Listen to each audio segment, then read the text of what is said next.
Hello friends, कैसे हैं आप? Let us discuss anthropology.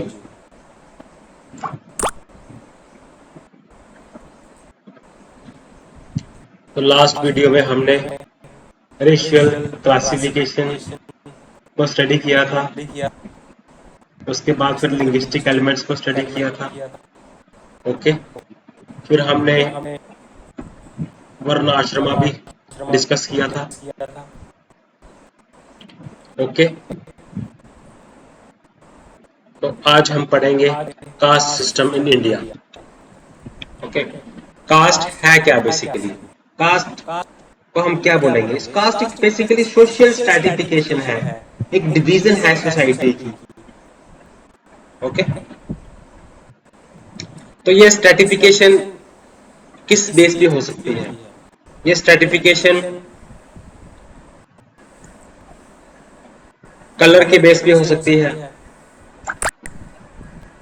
Race के बेस पे हो सकती है, ब्लड के बेस पे हो सकती है। ओके, अब इंडिया में जो है वो दो मॉडल्स फॉलो किए जाते हैं कास्ट के, वर्ण और जाति। ये दो मॉडल्स हैं कास्ट के। ठीक है, तो कास्ट क्या है? इसमें हम डिवीजन कर सकते हैं सोसाइटी की on the basis of certain factors.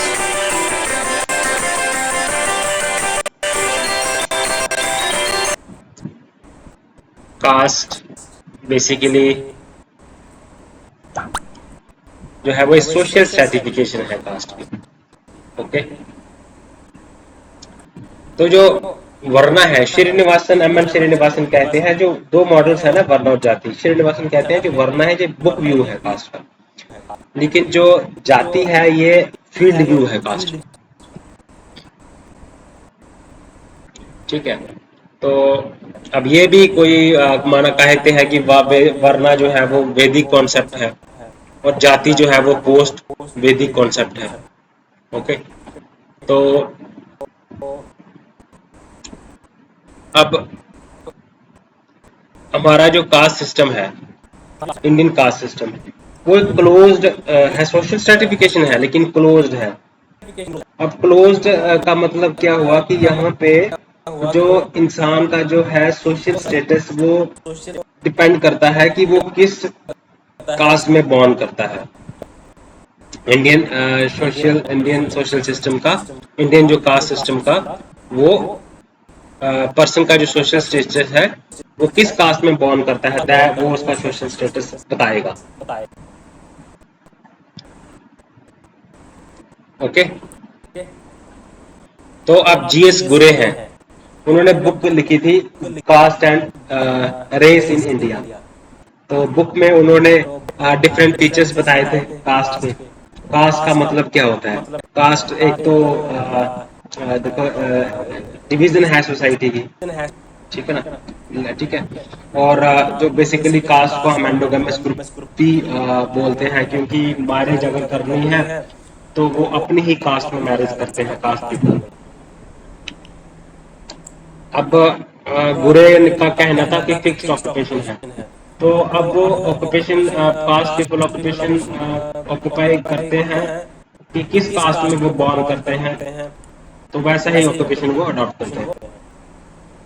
अब कुछ डिसेबिलिटीज होती हैं, रिलीजियस डिसेबिलिटीज हैं, ठीक है, तो अभी भी ये रूरल एरियाज में है, बट अभी ये डिक्लाइन में है। अर्बन एरियाज में तो ये जो कैरेक्टरिस्टिक्स दी थी जीएसओ ने, ये तो अर्बन एरियाज में डिक्लाइन में है, तो रूरल एरियाज में भी अभी है कहीं कहीं पैचेस में।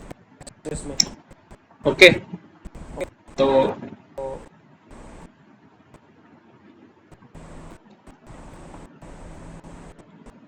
अब हिरार्की है, कैसी है हिरार्की? सोशल हिरार्की है। ब्राह्मण को टॉप पे रखा है, शूद्र को बॉटम पे रखा है, ठीक है ना? अब ये चीजें डिबेटेबल हैं, क्योंकि अभी बात होती है राइट्स के ऊपर, बात करते हैं लोग, फ्रीडम के ऊपर ज्यादा फोकस करते हैं, ठीक है ना? तो ये चीजें थी। अब बात करते हैं कि कौन कौन सी थ्योरीज हैं जिसने कौन कौन सी थ्योरीज जो है वो एक्सप्लेन करती हैं कि कास्ट की ओरिजिनेशन कैसी हुई। ठीक है। और एक तो है ट्रेडिशनल थ्योरी, दूसरी है, अब ट्रेडिशनल थ्योरी क्या कहती है?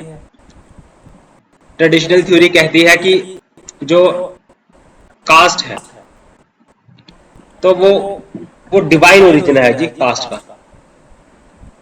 ठीक है। तो अब ये कहते हैं कि ब्रह्मा जी जो है, कास्ट का ओरिजिन उनसे हुआ है। जो चार वर्ण है, ठीक है, उनका ओरिजिन जो है वो जो श्री ब्रह्मा जी की बॉडी से उत्पन्न हुआ है। ठीक है। तो जो ब्राह्मण्स थे वो कहां से उत्पन्न हुए हैं? वो यहां से उत्पन्न, हेड से उत्पन्न हुए हैं। ठीक है। तो उनको प्रीस्ट की उपाधि मिली, उनको टीचर्स की उपाधि मिली। तो क्षत्रिय हैं वो बाजू से उत्पन्न हुए हैं, तो उनको वॉरियर्स बोलते हैं। अब वैश्यास जो थे, ठीक है, वो टांग से उनकी उत्पन्न हुआ है, तो उनको हम बोलते हैं फार्मर्स हो गए, ट्रेडर्स हो गए, पीसेंट सोसाइटी हो गई। अब शूद्रास के बारे में कहा जाता है कि वो पांव से उत्पन्न हुए हैं, वो लेबरर्स हैं। ठीक है। अब दलित जो है वो क्या है? वो तो उनको तो कास्ट से बाहर ही रखा है, कास्ट में तो कहीं फॉल ही नहीं करते हुए। ठीक है। तो वो जैसे लैट्रिन क्लीनर्स हो गए, स्ट्रीट स्वीपिंग करने वाले, तो ये लोग होते हैं आउटकास्ट वाले। तो ये कहना था डिवाइन थ्योरी का, ट्रेडिशनल थ्योरी का। उसके बाद रेशियल थ्योरी आई। ओके। अब देखो, ये थ्योरी जो थी दी थी एच एस रिस्ले ने। जो कौन थे? वो सेंसस कमिश्नर भी थे, हमने पढ़ा था एच एस रिस्ले की रेशियल क्लासिफिकेशन। ठीक है ना। तो उन्होंने सेंसस करवाया 1901 में, तो वो पब्लिकेशंस हुई, उनकी फाइटिंग्स की। ठीक है, वो हमने पढ़ा है। तो अब इन्होंने क्या कहा कि कास्ट का जो है भाई रेस के बेसिस पे कास्ट हुई। तो जो फेरर थे, जो लंबे थे, गोरे थे, उनको अपर कास्ट कहा जाने लगा। और जो लोअर कास्ट के लोग थे वो मीडियम स्टेचर के थे, काले थे, नोज उनका फ्लैट था, उनको लोअर कास्ट कहा लगा। तो रेस के बेस पे क्लासिफिकेशन की। तो अब पॉलिटिकल थ्योरी क्या कहती है? पॉलिटिकल थ्योरी कहती है कि जो कास्ट सिस्टम है ना, ये ब्राह्मणों ने बनाया,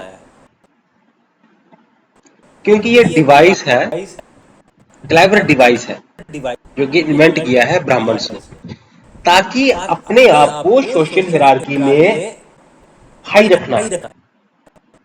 यू गॉट माय पॉइंट? इसको समझने की कोशिश करो। तभी मैं कहता हूं एंथ्रोपोलॉजी सिर्फ एग्जामिनेशन में स्कोरिंग सब्जेक्ट्स ही नहीं है, ये प्रैक्टिकल सब्जेक्ट भी है। ठीक है, क्योंकि ये सोशल को स्टडी करता है, सोसाइटी में जो डिफरेंट चीजें हैं, इंस्टीट्यूशंस हैं, उनको स्टडी करता है, बायोलॉजिकली स्टडी करता है ह्यूमन बीइंग को। जब सोशली स्टडी करता है, साइको कल्चरली स्टडी करता है, सोशली स्टडी करता है, बायोलॉजिकली स्टडी करता है, फिर पीछे रह क्या जाता है? मीन्स कंप्लीट स्टडी करता है ये। तो दैट इज द स्कोरिंग के साथ साथ आपको एक एक आपका दृष्टिकोण, आपका देखने का नजरिया आपका चेंज होता है। तो क्या है, ये कास्ट तो ब्राह्मणों ने बनाई थी जी, अपने आप को ऊपर रखा उन्होंने, जो दूसरे थे उनको नीचे रख दिया। अब उसके बाद आता है ऑक्यूपेशनल थ्योरी। अब ऑक्यूपेशनल थ्योरी क्या कहती है? ऑक्यूपेशनल थ्योरी कहती है तो कास्ट का उत्पन्न हुआ ऑक्यूपेशन के हिसाब से। ठीक है। तो जो प्रीस्ट थे, जो टीचर्स थे,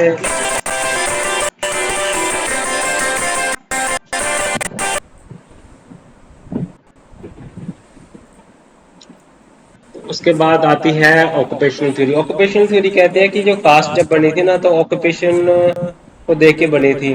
जो नोबल काम थे, जो मंदिर में पूजा करना, जहाँ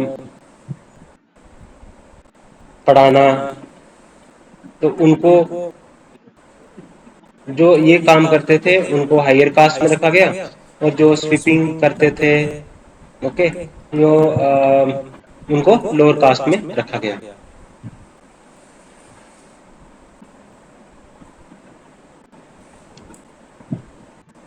तो मतलब अब कास्ट स्ट्रक्चर क्यों ओरिजिनेट हुआ?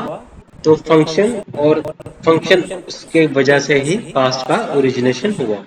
ओके। उसके बाद अगली थ्योरी आती है एवोल्यूशन थ्योरी। अब एवोल्यूशन थ्योरी बोलती है कि कास्ट जो है वो एक सोशल एवोल्यूशन की वजह से कास्ट का उत्पन्न हुआ। ओके।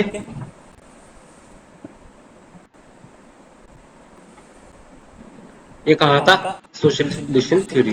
तो factors, desire for purity of blood, devotion to a particular profession, theory of karma, okay, geographical location and isolation. तो कास्ट जो है, जो जैसे जैसे सोशल एवोल्यूशन हुआ, तो उसके साथ साथ कास्ट की भी उत्पत्ति हो गई। उसके बाद रिलीजन थ्योरी। रिलीजन थ्योरी कहती है कि जो रिलीजन थ्योरी है वो कहती है कि रिलीजियस राइट्स को परफॉर्म करने के लिए कास्ट का ओरिजिनेशन हुआ। जैसे जो यज्ञ करते हैं, जो पूजा करते हैं, उनको ब्राह्मण्स बोला गया। जो जो मैसेज करते हैं, जो इम्प्योर वर्क करते हैं, ठीक है, तो उनको बोला गया लोअर कास्ट। ठीक है। तो ये था रिलीजियस थ्योरी का कहना। तो बड़ी सारी थ्योरीज ने एक्सप्लेन किया कैसे कास्ट की उत्पत्ति हुई, कैसे कास्ट को, किसी ने कहा गया सोशल एवोल्यूशन की वजह से हुआ, किसी ने कहा जी ऑक्यूपेशन अलग अलग थे कास्ट के लोगों के, तो कास्ट की ओरिजिनेशन हुआ। किसी ने कहा कि जो ब्राह्मण की एक रेबल टेक्निक थी, जिसको कास्ट को उन्होंने कास्ट की को ओरिजिन हुआ। उसके बाद इन्होंने कहा कि रेशियल थ्योरी, तो रेसेस के बेस पे कास्ट की उत्पत्ति हुई, है ना। ट्रेडिशनल थ्योरी, ब्रह्मा के different organs of the body से कास्ट पीपल का ओरिजिनेशन हुआ। ओके। तो ये है अब कहना अगर हम देखें तो कास्ट जो है वो बेसिकली इतना कम्प्लेक्स है कि एक जो है वो सिंगल थ्योरी वो डिफाइन नहीं कर सकती है। ओके। तो अब डिफरेंट हिस्टोरियंस ने, एंथ्रोपोलॉजिस्ट ने, सोशियोलॉजिस्ट ने अटेम्प्ट की है, उन्होंने डिफाइन किया है कास्ट को। ओके।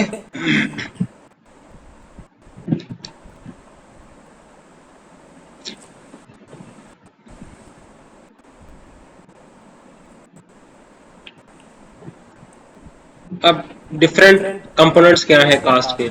देखो, वर्ण है। वर्ण के अंदर जैसे ब्राह्मण है, ब्राह्मण वर्ण है, वर्ण है। तो कास्ट में देखो क्या क्या चीजें आती हैं। कास्ट सिस्टम में देखो वर्ण आती हैं, जाति आती है, गोत्र आता है, और जजमानी सिस्टम आता है। ये चार चीजें आती हैं कास्ट में। तो वर्ना मॉडल जो है ना, वर्ना मॉडल वो क्या कहता है? वर्ना मॉडल कहता है कि चार वर्णास हैं, ठीक है। तो वर्ना ब्राह्मण के कास्ट हैं, अलग अलग कास्ट के अंदर फिर सब कास्ट हैं। क्षत्रिय में भी डिफरेंट कास्ट हैं, उसके अंदर सिर्फ सब कास्ट हैं। तो ये वर्ना का मॉडल है। तो वर्ना क्या करता है कि जितना भी हिंदू पॉपुलेशन है वो हम डिवाइड करता है चार वर्णास में। ओके। फिर वर्णास को फर्दर सब कास्ट में डिवाइड किया हुआ है, जिनको हम जाति बोलते हैं। ओके। तो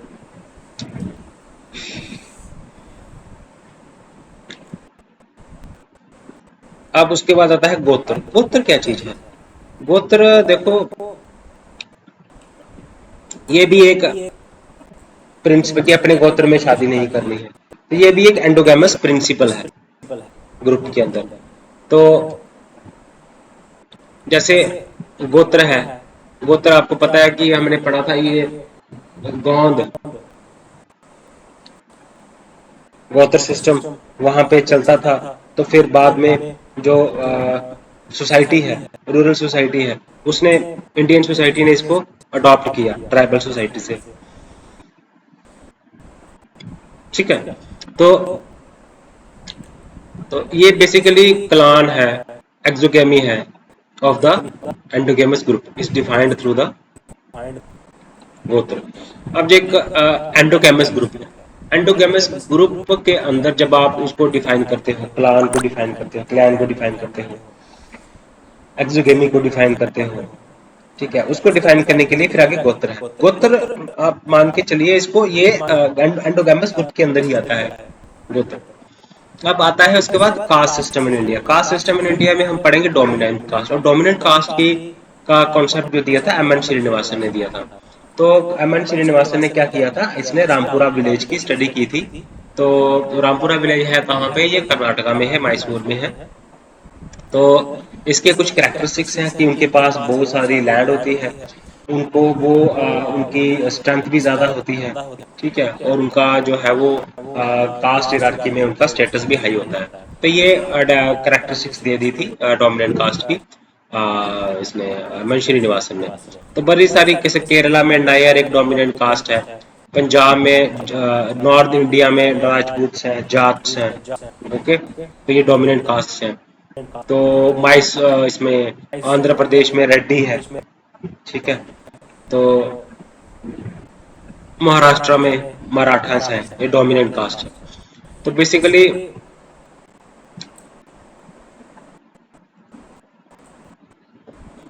अब रोल क्या है डोमिनेंट कास्ट के, अब सोशल में क्या डोमिनेंस है, अब लोग जो है इनको, लोअर कास्ट के लोग जो हैं इनको एज ए रेफरेंस ग्रुप मानते हैं और संस्कृताइजेशन के थ्रू इनको अडॉप्ट कर रहे हैं। अब इकोनॉमिक फील्ड क्या है, तो अब इकोनॉमिक फील्ड में इनका क्या रोल है। अब जैसे जाट्स हैं पंजाब के, है ना, तो इनका बड़ा इंपॉर्टेंट रोल है ग्रीन रेवोल्यूशन लाने में। देखो ग्रीन रेवोल्यूशन जो आया था पंजाब में या हरियाणा में, या इसको कैसे कर सकते हैं, तो उसमें रोल जाट ने बड़ा इंपॉर्टेंट रोल प्ले किया था, और जाट जो है वो डोमिनेंट कास्ट इमर्ज होके आई थी। ओके, तो क्योंकि वो जब प्रॉस्पर हुए तो स्टेट भी प्रॉस्पर हुई, तो वो एक इकोनॉमिक डेवलपमेंट को भी इफेक्ट किया उन्होंने। ओके, उसके बाद आता है पॉलिटिकल फील्ड। अब बहुत सारे लीडर्स हैं कास्ट के, डोमिनेंट कास्ट के, वो पॉलिटिक्स को ज्वाइन करते हैं।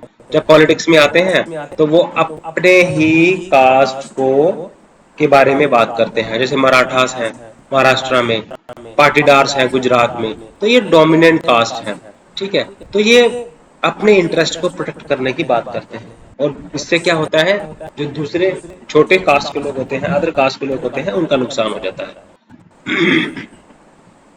अब कहीं ना कहीं ये इनका इन्फ्लुएंस, कहीं कहीं ये इन्होंने खाप पंचायत भी बनाई हुई है, तो उनका क्या है, लोकल सेल्फ गवर्नमेंट में भी इनका इन्फ्लुएंस है, वह डिसीजन मेकिंग में ये करते हैं, खाप पंचायत बनाई हुई है इन्होंने। ओके, तो अब डोमिनेंट कास्ट तो अभी भी है ना, तो अब डोमिनेट देखो, अब तो पॉलिटिक्स आ गई है, पंचायती राज आ गया है, पहले नहीं था पंचायती राज, तो अब खाप पंचायत की रेलेवेंस भी कम हो गई है ना। अडल्ट फ्रेंचाइज सिस्टम आ गया है। ओके, तो अडल्ट फ्रेंचाइज सिस्टम क्या है बेसिकली, तो इससे भी क्या हुआ है, जो कास्ट जो है वो उसमें थोड़ी सी इसका इन्वेजन हो गया है, या फिर उसमें जो है वो चेंजेस आ गई है। ओके, अब कैसे, अब रिजर्वेशन मिलती है SC ST को, उससे भी डोमिनेंट कास्ट के ऊपर असर पड़ा है। अब डिसेंट्रलाइजेशन हुई है पावर पे, तो इनकी पावर्स कम हुई है, पंचायती राज से इनकी कम कम हुई है। ओके, तो ये आ गया हमारा कास्ट सिस्टम को हमने अच्छे से पढ़ा। तो जब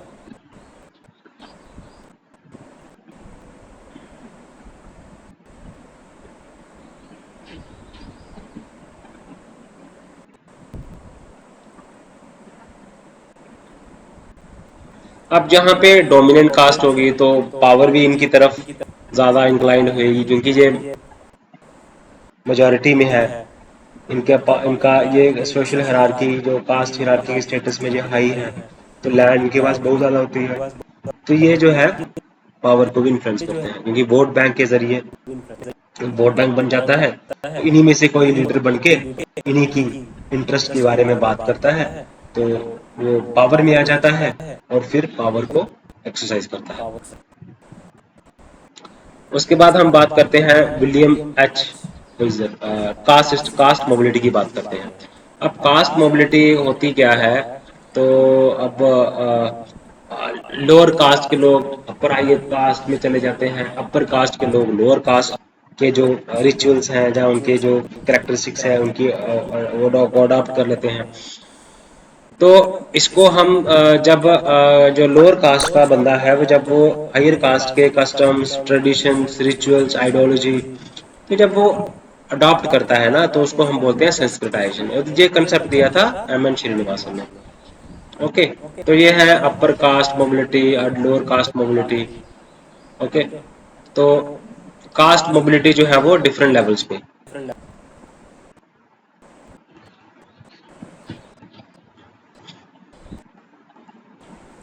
तो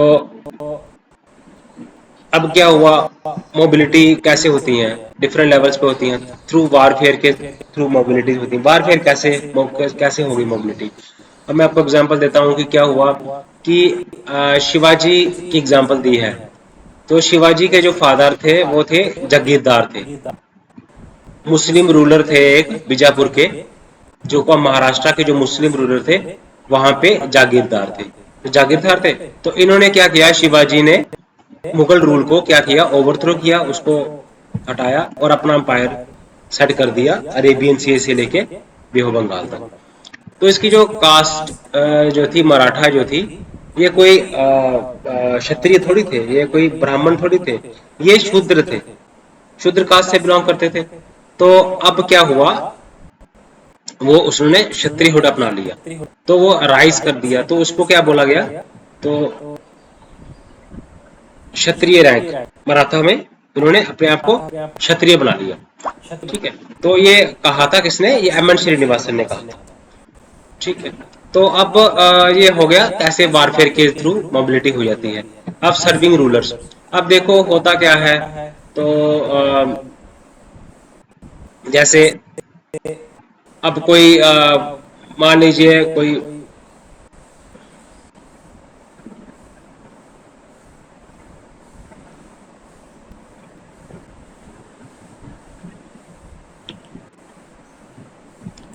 तो जैसे मैं आपको एग्जांपल देता हूँ पाटीदार ऑफ गुजरात की। तो पाटीदार ऑफ गुजरात बेसिकली था क्या, ये भी शूद्र वर्ण से था पाटीदार। तो इन्होंने क्या किया, मराठास को सपोर्ट किया। ठीक है, जो कि शिवाजी के बाद जो आए। ठीक है, तो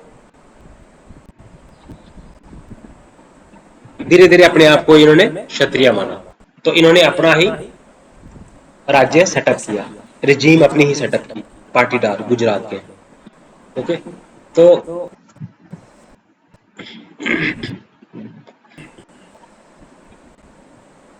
अब क्या हुआ, ब्रिटिश पीरियड में कुछ कास्ट को हायर स्टेटस दे दिया गया।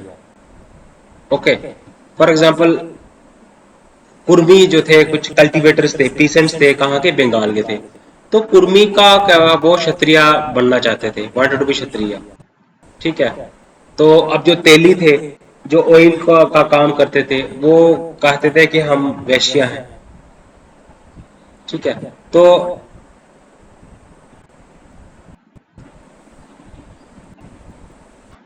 अब नडार्स जो थे उन्होंने अपने आप को ही डिक्लेयर कर दिया कि हम क्षत्रियास हैं। ठीक है, और उसके बाद फिर ये बाद में पॉलिटिकली बहुत सक्सेसफुल हुए, फिर ये इकोनॉमिकली बहुत सक्सेसफुल कम्युनिटीज बन गई साउथ में। ओके, तो अब सेंसस कमिश्नर ने इनको हायर कास्ट का स्टेटस दे दिया, तो जाके इन्होंने डिक्लेयर कर दिया अपने आप को कि हम हायर कास्ट के हैं।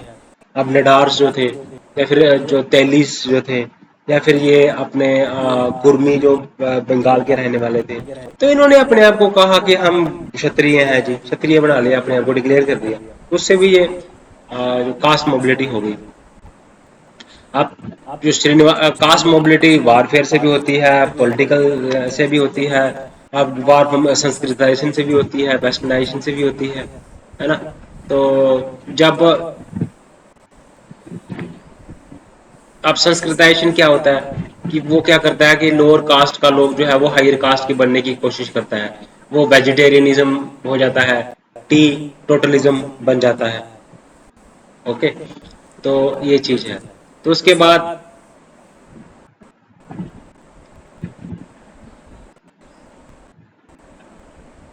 अब कुछ अनटचेबल्स थे, वो उन्होंने अपने आप को शूद्र बना लिया, लेकिन वो आगे नहीं बढ़ पाए।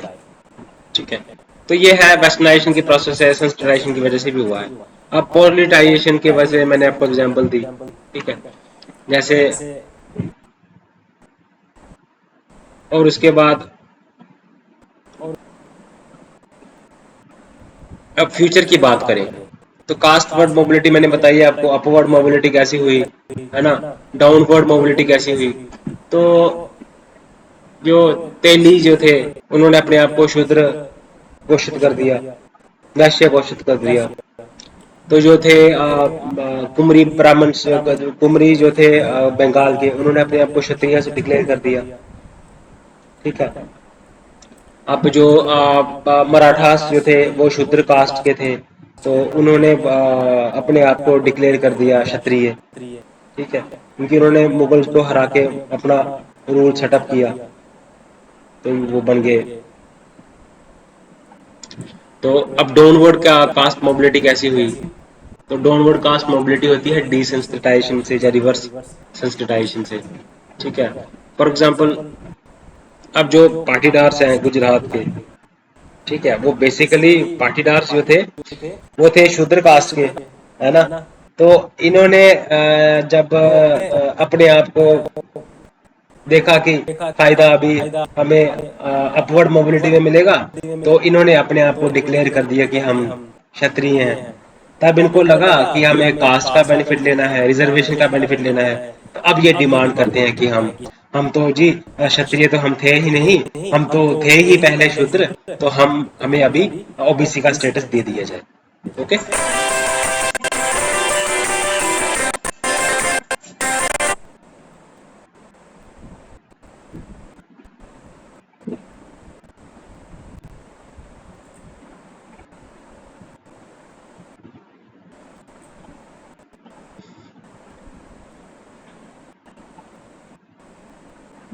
Okay guys.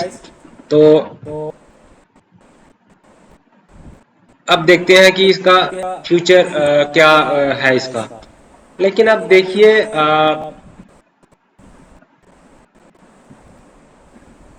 कास्ट बेसिकली अब कास्ट की ड्रॉबैक्स बहुत ज्यादा हैं, तो इसको अबॉलिश करने की बात की जाती है। ओके, अब इसके अंदर कई बोलते हैं कि कास्ट कंटिन्यू करना चाहिए, तो लेकिन इसके अंदर की जो कंडीशंस हैं उसको चेंज कर देना चाहिए। ठीक है,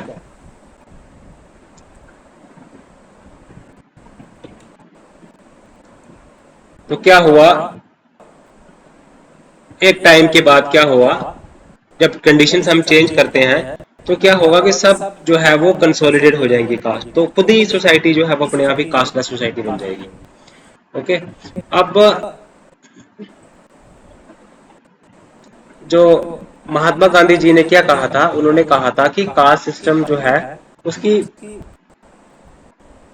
जो डीजनरेशन हो गई है उसकी। ठीक है, जो ट्रेडिशनल वर्ना सिस्टम था ना उसको रीइंस्टेट करना चाहिए। तो अब ये प्रैक्टिकल पॉसिबल नहीं है। ओके, तो अब जो अपने अपने स्टैंड है सभी के कि क्या करना चाहिए कास्ट में, कई कहते हैं कि नहीं जी, अगर हम इसमें कंडीशन चेंज करेंगे तो कास्ट सिस्टम अपने आप ही जो है वो नया रूप ले लेगी। ओके, अब हम बात करते हैं मैक्स मुलर की।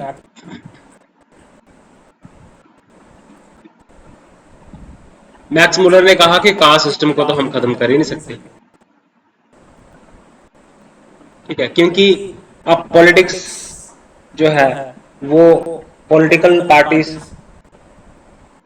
इसको एक्सप्लॉइट करते हैं, तो कास्ट सिस्टम तो खत्म होएगी नहीं। ओके, अब मॉडर्नाइजेशन की वजह से कास्ट सिस्टम को काफी जो है वो इन्फ्लुएंस किया है, क्योंकि रिजिडिटी जो है वो खत्म होती जा रही है ना। लेकिन अब ये है कि ब्राह्मण्स को पहले सुपीरियर मानते थे, लेकिन मॉडर्नाइजेशन हो रही है, जब एजुकेशन लोअर कास्ट के लोग भी पढ़ रहे हैं तो वो क्वेश्चन करते हैं कि हम इंफीरियर नहीं है ना। तो अब गवर्नमेंट ऑफिसेस में लोअर कास्ट के लोग भी अच्छी पोजीशन पे सर्व कर रहे हैं, है ना। तो इससे क्या हो रहा है कि ब्राह्मण्स की जो सुपीरियरिटी है वो डिक्लाइन हो रही है मॉडर्नाइजेशन से। अब क्या हुआ, सोशल हैबिट्स जो है उसमें भी चेंजेस आ रही हैं। जैसे कास्ट सिस्टम ने कुछ रिस्ट्रिक्शंस दी थी, किसके ऊपर, फूड के ऊपर, ड्रिंक के ऊपर, ठीक है। तो अब वो रिस्ट्रिक्शंस जो है वो खत्म हो गई है। ओके, अब डिफरेंट कास्ट के लोग जो हैं वो इकट्ठे बैठ के लोग खा सकते हैं, बैठ सकते हैं, खा सकते हैं, ठीक है।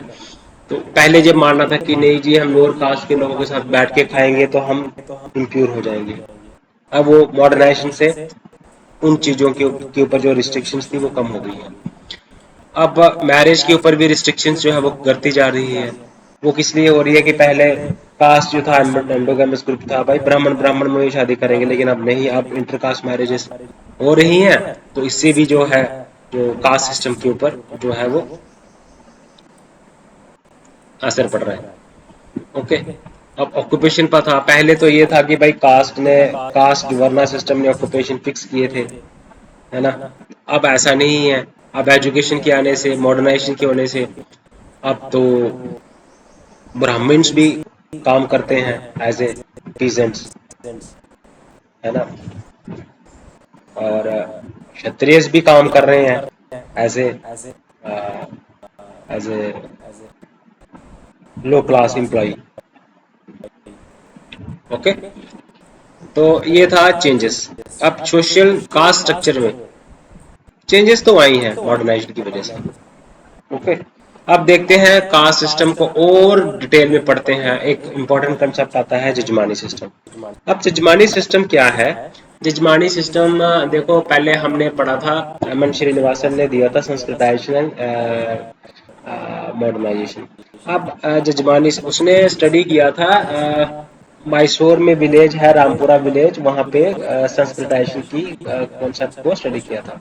अब उसके बाद आते हैं M N Srinivasan. M N Srinivasan ने देखो जो जजमानी सिस्टम था वो इसने दिया था, और इसने बुक लिखी थी द हिंदू जजमानी सिस्टम। तो a socio economic system inter relating members of Hindu village community in service. बहुत बड़ी लंबी बुक थी, Hindu jajmani system a socio economic system inter relating members of a village community in service. तो इसने कहा कि जितने भी जो अलग अलग जाति के लोग हैं, सब कास्ट के लोग हैं, वो आपस में उनकी इंटरेक्शन है ना। एग्रीकल्चर प्रैक्टिस करते हैं कास्ट के लोग, दूसरी कास्ट के लोग लैंड ऑनर, लैंड के मालिक हैं, और जो कल्टीवेशन है वो दूसरी कास्ट के लोग कर रहे हैं। फिर जब हार्वेस्टिंग होती है तो फिर वो कुछ हिस्सा कल्टीवेटर्स को देते हैं, है ना। तो इससे एक्सचेंज हो रहा है गुड्स एंड सर्विसेज।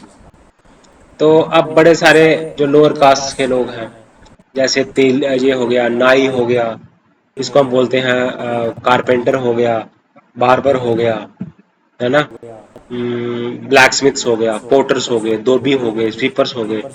तो ये जो काम करते हैं स्वीपर्स, जो है वो सर्विस प्रोवाइड करते हैं हायर कास्ट के लोगों को, जो लैंड ऑन करते हैं।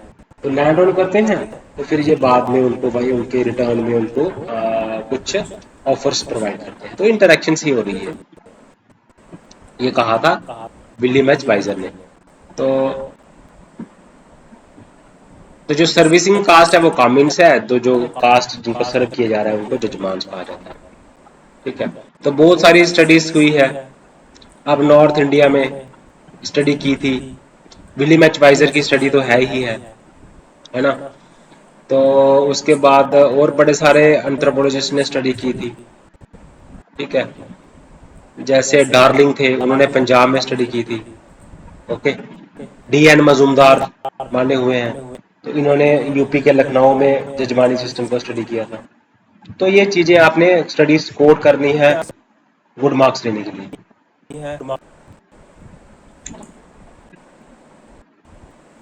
अब कैरेक्टरिस्टिक्स क्या है जजमानी सिस्टम की?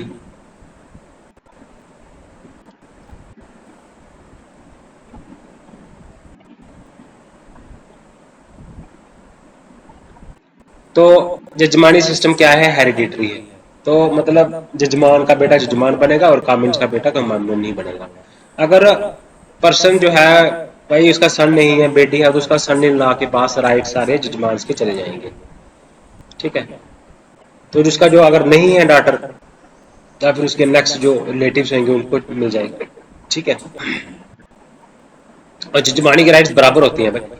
जितने भी जो जजमान के जो आगे सक्सेसर्स होते हैं उनमें इक्वली डिस्ट्रीब्यूटेड होते हैं। अब उसके बाद आता है ये एक परमानेंट रिलेशन ऐसा नहीं है कि वेज और वेज का रिलेशन है ना। तो ये बेसिकली ऐसा नहीं है कि काम किया, वेज ली और रिलेशन खत्म हो गया। ये रिलेशन कंटिन्यू रहता है, इस जनरेशन तक चलता है रिलेशन। तो अब गुड्स जो प्रोवाइड कर देते हैं उनको सर्विस के अकॉर्डिंग। ठीक है ना, पीसफुल है, सेटिस्फेक्शन है, सब शांति से रह रहे हैं। जो कामिन्स हैं वो अपने आप को सिक्योर करते हैं, हमें फील करते हैं कि हमें खाना मिल जाएगा, हम काम कर देंगे जजमान के यहाँ, हमें खाने के लिए भर पेट खाना मिल जाएगा। और क्या चाहिए था उनको उस टाइम पे? ठीक है, तो जॉब सिक्योरिटी थी उनकी एक किस्म की, पीस एंड सेटिस्फेक्शन था। तो अब काम जो था वो अलग अलग था सब कामिन्स का। ओके, धोबी का काम अलग था, नाई का काम अलग था, ब्लैक स्मिथ का काम अलग था, है ना। बात समझने की कोशिश करो। उसके बाद आइडियोलॉजी क्या थी? आइडियोलॉजी थी पैटर्निज्म की। अब पैटर्नलिज्म किस तरह की थी कि जो जजमान होता था वो एज ए पैटर्न हम हेड का काम करता था, वो हेड की तरह काम करता था। और उसकी ये रिस्पॉन्सिबिलिटी होती थी कि जितने भी कामिन्स हैं उनकी फैमिलीज को लुक आफ्टर किया जाए। ठीक है, वो गिफ्ट्स भी देता था फेस्टिवल के टाइम पे। ठीक है ना, ये है आइडियोलॉजी पैटर्नलिज्म। तो कास्ट, जजमानी सिस्टम कास्ट के साथ मिलता जुलता भी है, फंक्शनल भी है, रिचुअल मैटर्स हैं। ओके, तो बहुत सारे बेनिफिट्स भी हैं, बट अब सिस्टम जो है वो जजमानी सिस्टम आज की डेट में भी है, लेकिन अभी चेंज हो गया है। इसमें मॉडिफिकेशन किस तरह से आई है? अब यह है कि जो रिच को सेवा दी जा रही है, जो गरीब है वो रिच की सेवा कर रहा है। अब क्या हो रहा है कि चेंजेस, मॉडर्नाइजेशन, वेस्टर्नाइजेशन हो रही है, तो इन सब चीजों की वजह से जजमानी सिस्टम धीरे धीरे फेड वे भी हो रहा है। तो भाई सिक्योरिटी थी ना, तो क्लोज रिलेशन थे, पीसफुल लिविंग थी, ये काम था सिक्योरिटी ऑफ। ये हमने बात की है बेनिफिट्स क्या थे, कैरेक्टरिस्टिक्स क्या थे। तो परमानेंट रिलेशन होता था उनका, तो उनका वो भरपेट उनको खाना मिलता था। और उनके लिए वो सर्विस प्रोवाइड करते थे उनको, तो सिक्योरिटी थी, तो पीसफुल तरीके से वो रह रहे थे सारे के सारे। तो ये कुछ कैरेक्टरिस्टिक्स हैं। बट अब धीरे धीरे क्या हो रहा है कि ये जजमानी सिस्टम जो है वो फेड भी हो रहा है ना। तो अब जजमानी सिस्टम भी प्रेजेंट है कहीं ना कहीं, बट थोड़ा सा मैनिपुलेशन हो रही है, अभी रिच की नीड्स को सर्व किया जा रहा है। ओके, तो है ना। तो अब क्या होता था, आपके रिलेशन परमानेंट होते थे, हेरिडिटरी है बेसिकली ये। तो गुड्स अगेंस्ट सर्विस का कॉन्सेप्ट भी था, वो मैंने बताया आपको। ठीक है, तो ये हमने किया यहाँ तक। उसके बाद हम बात करते हैं, अब डिक्लाइन हो रहा है इन चीजों का, है कि नहीं। अब इकोनॉमी जो है वो रूरल एरिया में भी जा रही है। अब क्या हुआ, जो लेबर्स है वो डिमांड, कामिन्स जो है वो कह रहे हैं कि ये नहीं है कि हमें अभी पेमेंट इन काइंड में नहीं चाहिए, तो अभी हमें वेज एम्प्लॉयमेंट चाहिए, वो एम्प्लॉयमेंट की तरफ जा रहे हैं। कॉन्ट्रैक्ट बेस्ड वेज एम्प्लॉयमेंट चाहिए। ठीक है, तो अब जजमानिस को जो एक्सेप्ट करना है उसको, ठीक है, तो उसकी वजह से क्या हो रहा है, ये वीकनिंग हो रही है। तो अब एजुकेशन की तरफ जा रहे हैं सारे, इमाइग्रेशन हो रही है अर्बन एरियाज में। ठीक है, तो अब बड़ी सारी चीजें हैं, है ना। वो एप्स आ गए हैं, अब वो कामिन से सर्विस नहीं लेते, वो मशीन से सर्विस लेते हैं, अर्बन क्लैब करके। मैं बताता हूँ आपको, बहुत सारी सर्विस ऐप हैं, नियो जजमानी सिस्टम है।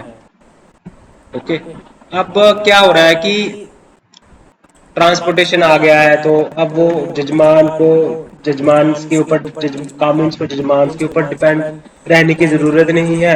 अब गाड़ियां आ रही हैं गांव में, तो वो उसी गाड़ियों में बैठ के वो शहर की तरफ जा रहा है, वो काम कर रहा है इंडस्ट्रीज में जाके। अब उसके पास कंपल्शन नहीं है कोई कि उसको भाई काम करेगा, अप्रोच भी शिफ्ट हो रही है कि नहीं। ये चीजें जो है, जजमानी सिस्टम जो है वो स्ट्रेस में है अभी। अब फिर भी जजमानी सिस्टम कहीं ना कहीं है अभी भी, तो लेकिन अभी उसकी फॉर्म्स जो है वो मॉडिफाइड हो गई है। ओके, अब देखो क्या है caste system in India, tribal caste continue.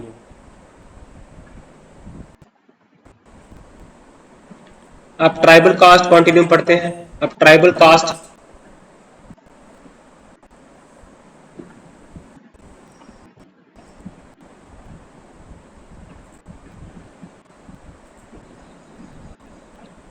तो हमने पढ़ा ट्राइबल कास्ट कॉन्टिन्यूम, ये दिया था, देखो एफजी बैली ने दिया था।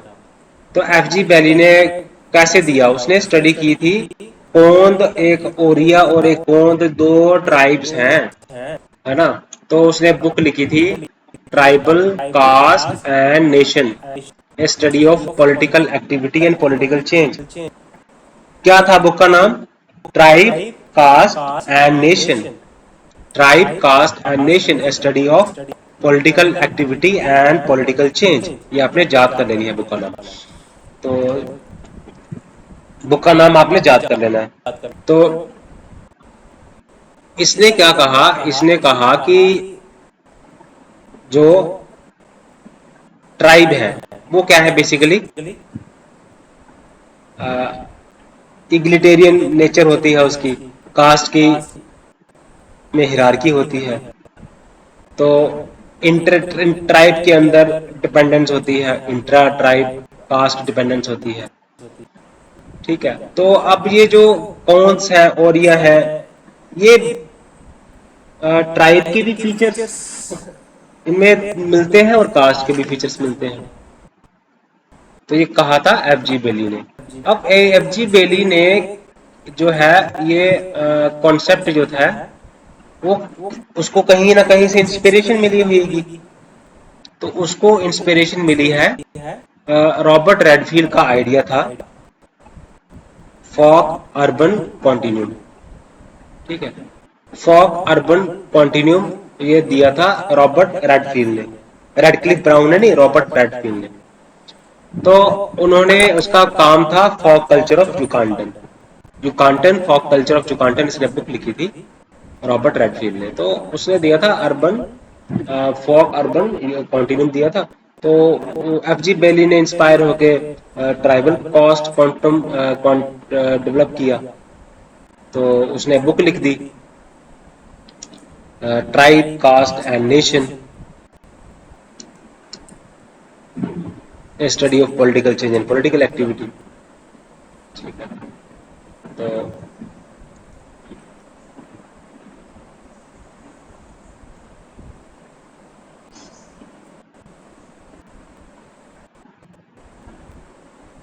अब एनके बॉस थे, उन्होंने एक बुक लिखी थी Hindu method of tribal absorption. तो इस बुक में क्या कहा, उन्होंने बताया कि आ, उन्होंने कहा जो ट्राइब्स जो थे, उनके नेबर में जो हिंदू कास्ट के लोग रहते थे ना, उनके साथ उन्होंने कॉन्टैक्ट एस्टेब्लिश किया।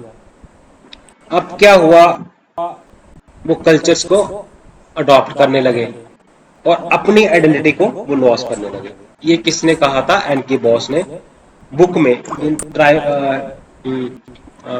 बुक लिखी थी उन्होंने, एनके बॉस इन इस book Hindu method of tribal absorption. तो ये बुक लिखी थी एनके बॉस ने।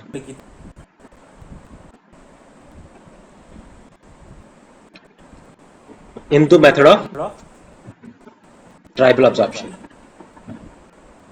एनके बॉस।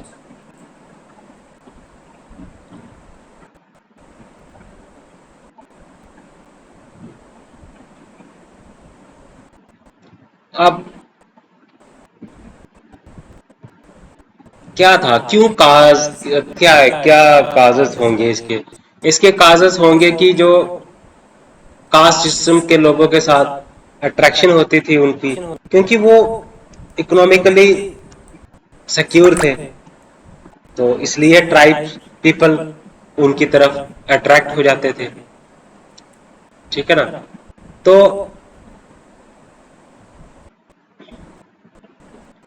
अब क्या होता है कि माइग्रेशन जब होती है, नेबरिंग विलेज अकर्स, तो कास्ट लाइक फीचर्स जो है वो अपने आप इमर्ज हो जाते हैं। ठीक है, अब रेलेवेंस क्या है, तो अब ट्राइबल कास्ट कॉन्टिन्यूम हमारी जो डायनेमिक नेचर है हमारी सोसाइटी की, उसको वो बताता है। तो किस तरह से हिंदू सोसाइटी का, ट्राइबल सोसाइटी का कॉन्टैक्ट को बताता है। ठीक है ना, और लिटिल ट्रेडिशन और ग्रेट ट्रेडिशन के कॉन्सेप्ट को इलेबोरेट करता है। ओके, तो ये है फॉक अर्बन कॉन्टिन्यूम, मैंने बताया आपको किस तरह से।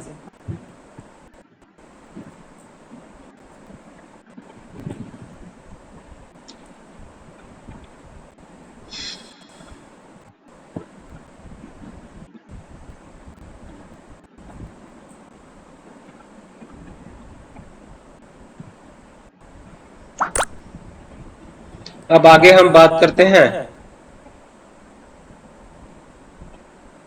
सैक्रेड कम्प्लेक्स की। सैक्रेड कम्प्लेक्स का कॉन्सेप्ट दिया था एलपी विद्यार्थी ने। तो बुक लिखी थी इन्होंने, सैक्रेड कम्प्लेक्स इन हिंदू गया। तो ठीक है, तो इन्होंने क्या किया, इन्होंने कहा कि जो गया जो है ना, वो एक कल्चरली कम्प्लेक्स जगह है। ओके, तो उसके मैकेनिज्म को उसने स्टडी करने की कोशिश की। ओके, तो अब मिल्टन सिंगर जो थे, उन्होंने कंसेप्ट बेसिकली दिया था कल्चरल ज्योग्राफी का, कल्चरल परफॉर्मेंस का, ज्योग्राफी, परफॉर्मेंस और कल्चरल स्पेशलिस्ट। परफॉर्मेंस तो इन्होंने दिया। तो अब ये जो कॉन्सेप्ट जो है वो कल्चरल कम्प्लेक्स बन गए।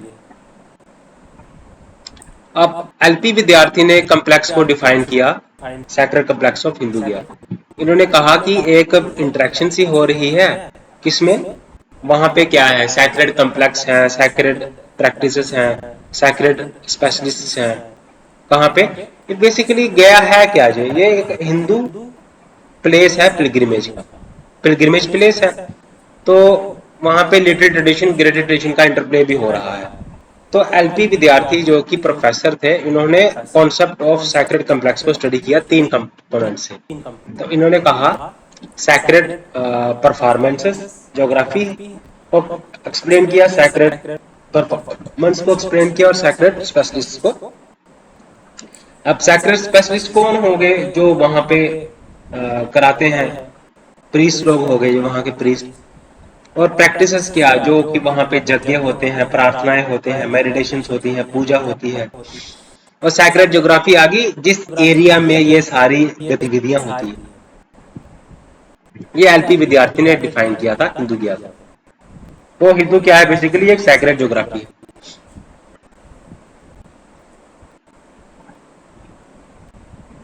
और उसमें मॉडिफिकेशन भी हो रही है, ट्रांसफॉर्मेशन भी हो रही है। अब सैक्रेड ज्योग्राफी क्या है? सैक्रेड ज्योग्राफी के 2 हिस्से होते हैं, एक होता है सैक्रेड, एक होता है सेक्युलर। तो सैक्रेड जो पार्ट है ना, उसको फर्दर जोन्स में डिवाइड होता है, क्लस्टर्स में डिवाइड होता है, सेगमेंट्स में डिवाइड होता है, क्लस्टर्स में डिवाइड होता है, फिर उसके बाद क्लस्टर ऑफ सैक्रेड सेंटर्स। ठीक है। तो अब सैक्रेड सेंटर क्या है? Basically which is most important, जो सेंटर है, जो सैक्रेड का सेंटर है ना, वो मोस्ट इंपॉर्टेंट है, क्योंकि वहां पे सारी की सारी जो है वो कार्रवाई की जाती है। ठीक है। अब वो वहां पे मूर्ति भी हो सकती है, ट्री भी हो सकता है, टेम्पल भी हो सकता है, बाथिंग गार्ड भी हो सकता है। ओके, ये मैंने आपको सैक्रेड ज्योग्राफी और सैक्रेड सेंटर के बारे में बताया। ठीक है। तो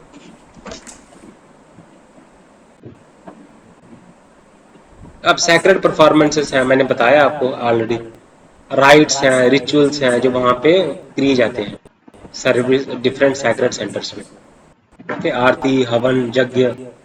ओके। अब जो गया जो है एक यूनिक प्लेस है हिंदू वर्ल्ड में, क्योंकि जब आपको एक लास्ट राइट्स जो है वो कैरी आउट करना है अपने एंसेस्टर्स के लिए, उनकी आत्मा की शांति के लिए, तो वहां पे गया श्राद्ध जो है वो कराए जाते हैं। तो सैक्रेड स्पेशलिस्ट कौन से हो गए? गया में उनको क्या बोलते हैं? गयावाल ब्राह्मण। गया में क्या बोलते हैं? गयावाल ब्राह्मण। तो अब इनकी मोनोपोली होती है, ये करते हैं गया श्राद्ध। ठीक है। तो इसमें क्या होता है कि एक बेसिकली एक मीटिंग प्लेस है, हर तरह के लोगों, भांति भांति के लोगों को मिलते हैं, ट्रेडिशंस आते हैं, पास क्लासेस के लोग मिलते हैं यहाँ पे, तो इनको बोलते हैं सैक्रेड स्पेशलिस्ट। अब ये था इसका, मैंने आपको बताया। अब इसका फंक्शनल रेलेवेंस क्या है? अब एक किस्म से कल्चर की इंटरेक्शन होती है, यहाँ पे डिफरेंट कल्चर्स के लोग आपस में इंटरेक्ट करते हैं। ओके। अब बेसिकली ये economics, sacred complex and economics, इसमें क्या होता है कि जो वेल्थ होती है टेम्पल की, वो अदर इकोनॉमिक एक्टिविटीज कैरी किए जाते हैं। चैरिटेबल हॉस्पिटल्स, इरिगेशन में इसको इस्तेमाल किया जाता है। Okay. Tourist attractions, trade centres बन जाते हैं, पिलग्रिमेज सेंटर्स बन जाते हैं, टूरिस्ट अट्रैक्शंस के केंद्र बन जाते हैं। ओके। तो एजुकेशन के सेंटर्स बन जाते हैं कि हमने अपने रिचुअल्स की स्टडी करनी है, तो वहां पे एजुकेशन दी जाती है।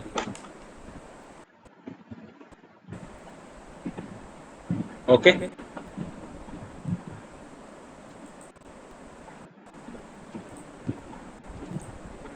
तो गाइस इस वीडियो में यहाँ तक ही रखते हैं, अगला टॉपिक नेक्स्ट वीडियो में पढ़ेंगे। तो गाइस चैनल को लाइक जरूर करें, सब्सक्राइब जरूर करें, शेयर जरूर करें गाइस, और वीडियो को एंड तक देखें। Thank you.